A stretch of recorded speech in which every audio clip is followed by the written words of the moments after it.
শুক্রবার এসআইআর সংক্রান্ত মামলায় আগামী 28 তারিখের মধ্যেই ভোটার তালিকা প্রকাশ করতে হবে বলে জানিয়ে দিয়েছে সুপ্রিম কোর্ট। প্রয়োজনে পরে অতিরিক্ত তালিকা প্রকাশ করে নাম যোগ করা যেতে পারে। আপাতত যা হয়েছে তাই প্রকাশ করতে হবে। নির্ধারিত দিনে চূড়ান্ত ভোটার তালিকা প্রকাশ করা যাবে কিনা জানতে চেয়ে রাজ্যের মুখ্য নির্বাচনী আধিকারিক মনোজ কুমার আগরওয়ালকে ফোন মুখ্য নির্বাচন কমিশনার জ্ঞানেশ কুমারের।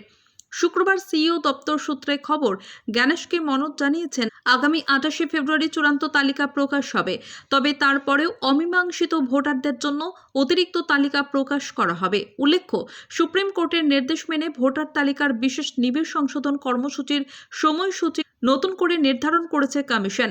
সংশোধিত সূচি অনুযায়ী নথি যাচাই ও নিষ্পত্তির কাজ চলবে 21 ফেব্রুয়ারি পর্যন্ত। 25 ফেব্রুয়ারির মধ্যে পোলিং স্টেশনের পুনর্বিন্যাস সম্পন্ন করার কথা। তারপর ভোটার তালিকায় স্বাস্থ্যগত মান যাচাইয়ের সময়সীমা রাখা হয় 27 ফেব্রুয়ারি পর্যন্ত এবং 28 ফেব্রুয়ারি প্রকাশিত হবে চূড়ান্ত ভোটার তালিকা।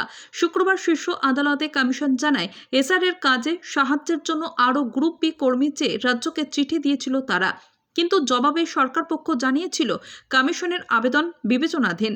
রাজ্যের এই ভূমিকায় অসন্তোষ প্রকাশ করে এসআর-এর কাজের জন্য কমিশনকে নিজেদের আধিকারিক আনতে বলেছেন প্রধান বিচারপতি সূর্যকান্ত।